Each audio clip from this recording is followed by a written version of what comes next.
In today's episode, I'm going to share with you 5 weird phone calling habits of a narcissist. Hold your horses before you say, What? What is the connection between phone calls and narcissism? Stop making this stuff up. I'm not making it up. Yesterday, I had a call with somebody. It was a pretty normal call. And the normalcy of that call reminded me of the abnormalcy. It suddenly dawned upon me. And I realized so many things at once. I got reminded of how my mother as well as father used to behave when on phone calls. That's why I want to share this with you. And it's not just about the parental abuse, it's about the other narcissists I have survived who reflected the same behavior. Stay until the very end. This is going to be really interesting. And you have to let me know in the comments if you can resonate with what I am about to share with you. I am Danish, a psychologist, a trauma therapist, and a narcissistic abuse recovery professional. Welcome to my channel. Number one, they will hang up on you if you give them a narcissistic injury. How can you give them a narcissistic injury? By saying no, by refusing to let them have control over you and over the situation, by not behaving the way they want you to behave, by not giving them what they want from you. Hanging up on people, and that too abruptly, is a very disrespectful behavior that shows the other person feels entitled and they think they can get away with that. They can cut you off and then later act as if nothing has happened. They haven't done anything wrong. They won't give you any space to hold a grudge, to be angry about that. They will want you to get along. The problem is they program you. They create what is called abandonment sensitivity. They make you walk on eggshells and force you to filter your words whenever you get on a phone call with them. You have to talk a certain way, use certain words to keep everything stable. If you say something that is perceived as unpleasant by the narcissist, what will be their reaction? They will instantly discard you like a piece of trash. And then what will that do to you? You will be left with a ton of anxiety and panic to deal with. An objective observer might say, They have disrespected you. What are you anxious about? You should be really angry. Don't call them back. Let them suffer. You should be the one abandoning them. But what happens in reality is the opposite of what somebody would suggest. Why? Well, you are trauma bonded and your brain tries to fix the situation. How does it do so? By calling them continuously, apologizing profusely, and trying to mend the situation by giving in. I shouldn't have said that. My tone wasn't right and this wasn't right. I take responsibility. Please don't do that again. This is what is called rejection sensitivity. That's how they program you to become their psychological slave. How do I know this? Well, I'm talking about myself, my past version. My mother would hang up on me the minute I showed my personality. What type of personality? If I said no to something. Latest example, she wanted a certain amount of money that I couldn't give her. And she was continuously calling. I kept saying, no, this is not possible. I don't have it. And then she knew what button to push.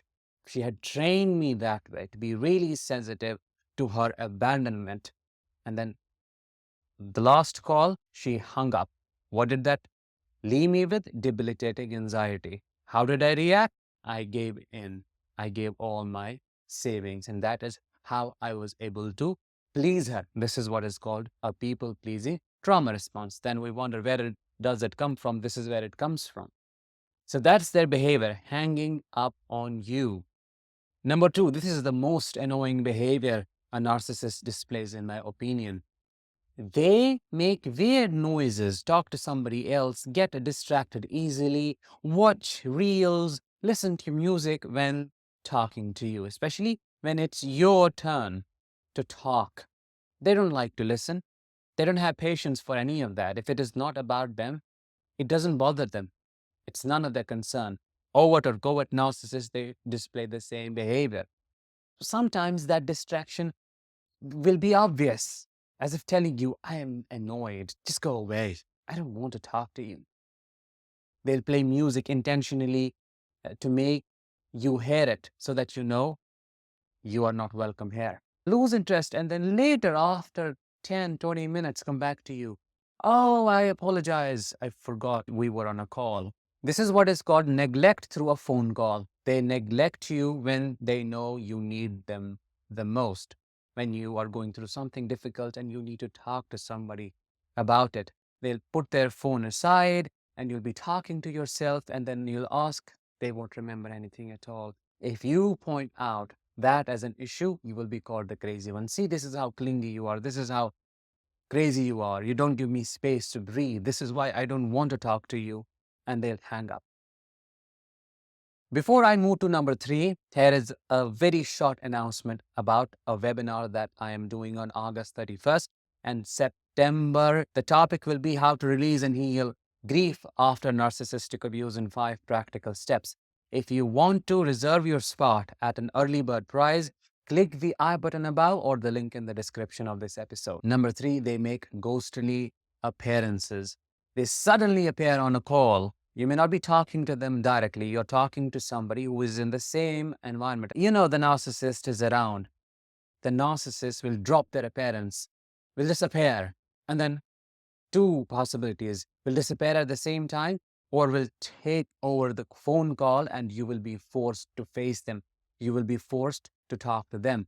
A typical scene from a horror movie where the demon or the ghost drops the appearance, just appears from behind you and then disappears. That's exactly what this narcissist does. A scary example that will explain it all. In the later stages of my no contact policy with the narcissistic family that I come from, I had maintained some contact with my covert narcissistic mother because I was still trauma bonded to her and I was trying to hold on to some hope. There was none, but you know how it works. I had made it very clear to her, don't call me when your husband is around. But she, being an enabler, would intentionally do that just to gain his approval and remain in his good books. To me, she would act like, oh, he's the biggest enemy. And this is what he would do, dropping ghostly appearances. He would all of a sudden, in the middle of a conversation, say hi, hello, and then go silent. He observed very closely how my voice changed because he knows, and back then he knew very well, I panic in his presence. And that is what gave him power. He waited for that.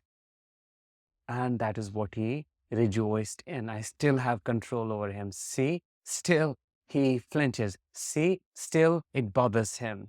And he says he has moved on. I still own his mind. That is malignance. That's why I call him a psychopathic narcissist. So he'll do that. Say something, go away. Ghostly appearance. The second thing he would do is, after saying hi, hello initially, then after 10, 20 minutes, he would grab the phone, take away the phone from her and start talking at me about all the things. Sounded so fake. He doesn't know how to show affection because he's an overt narcissist. That's what I mean when I say they appear like a ghost and sometimes you can't leave the room, you have to face it. And that is a really weird yet a malignant behavior. Weird behavior number 4, they talk at you, but have zero patience when it comes to listening. They can't take it. As I said earlier, it has to be about them. If it is not about their grandiosity, if it is not about their victimhood, they are not going to listen at all. They need the attention. They need the admiration. They need the enabling. It's not about you. You do not exist in their narcissistic bubble of reality. It's only their fantasy. And in their fantasy, everybody is a slave. Everybody is an attention, emotion-producing thing. And they know how to push buttons. When you try to talk to them, they'll be easily distracted. They will start doing something else or get really angry at you, really mad. Wouldn't know what happened, like why? Why are you mad at me? What did I do? Just to shift the gears and bring focus back to themselves. You would be talking about your problem, and let's say you're having financial issues. You don't know what to do. Instead of acknowledging you and saying, oh, I understand, how can I help you? Or how can I get you help? They will instantly talk about their issues. Oh, I have it bigger than you. Oh, I know. And I have this going on. I have that going on. Nobody is as big of a complainer as a narcissist who is desperate for attention.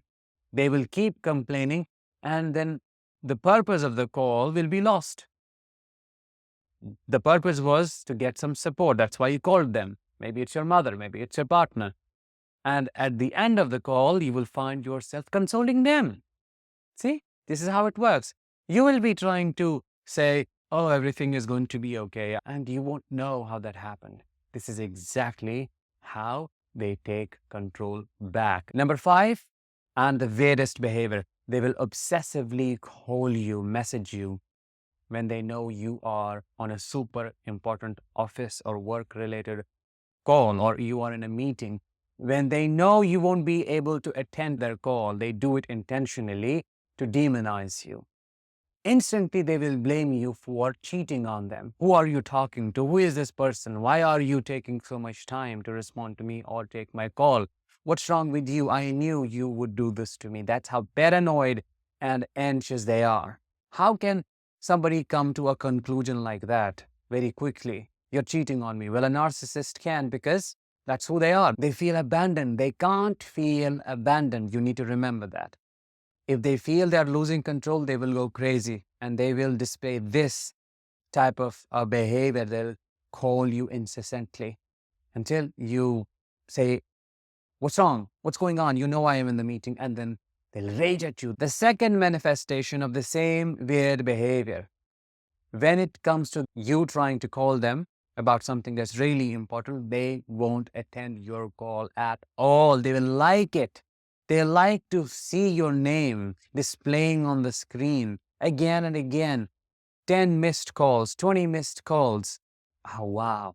They won't care about a potential crisis. Maybe you are in an emergency and need instant help. No, they'll drop you.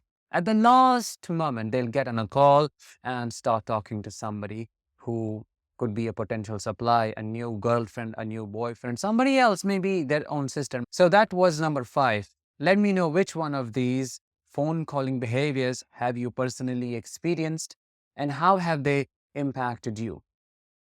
That was it for today's episode. I will talk to you in the next one. Until then, as always, let the healing begin and continue.